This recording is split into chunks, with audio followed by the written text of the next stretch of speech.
Hey, here's your tour of existential structures. We're going to look at what they are. There's an example. What elements are there in them and how do they function? This part's pretty straightforward. You start with the word there, then you have one of those forms of the be verb, and then after it, whatever we're saying exists. For example, so many beautiful reasons to be happy. What elements are there in there? Well, it's pretty much what we just said. Consider the sentence, a fly is in my soup. What if I wanted to put a fly later? That works, except that now there is no subject, so let's add one. There. This is now an existential structure, and the word there is a grammatical subject. It is the subject of the sentence, that is its function.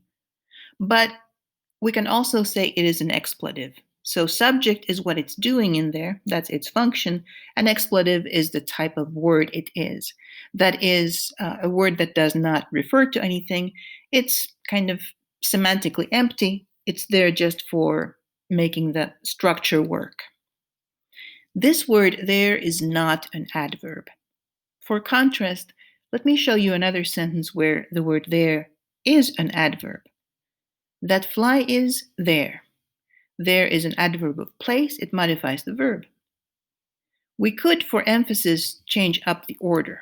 If I say, there is that fly, there is still an adverb, it's just in a different place.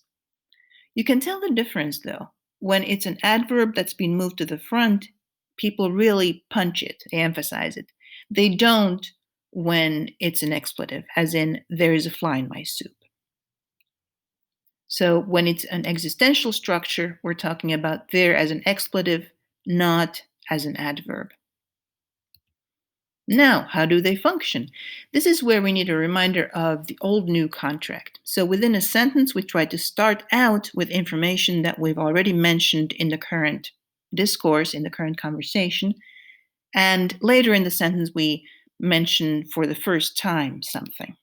So it helps if we can get into subject position some reference to something that we've already brought up a moment ago.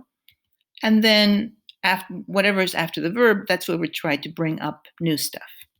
We can manage this with passives. That's a good way to do it. If I say, look at this photo.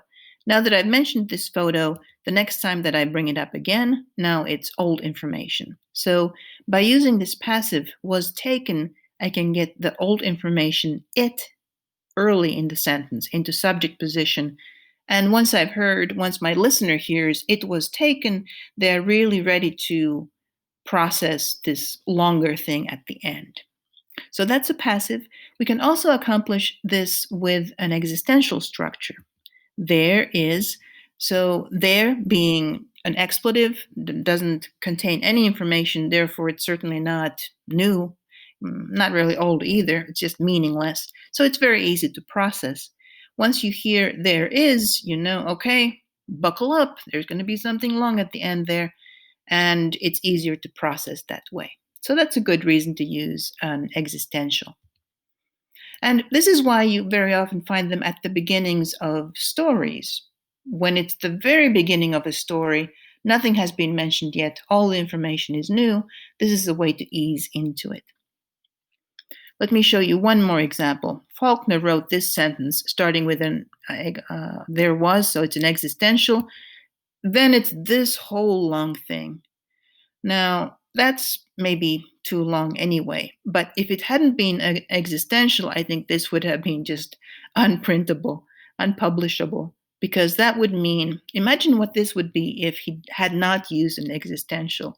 So instead of starting with this, the verb would be at the end, and that would just not have been a good idea.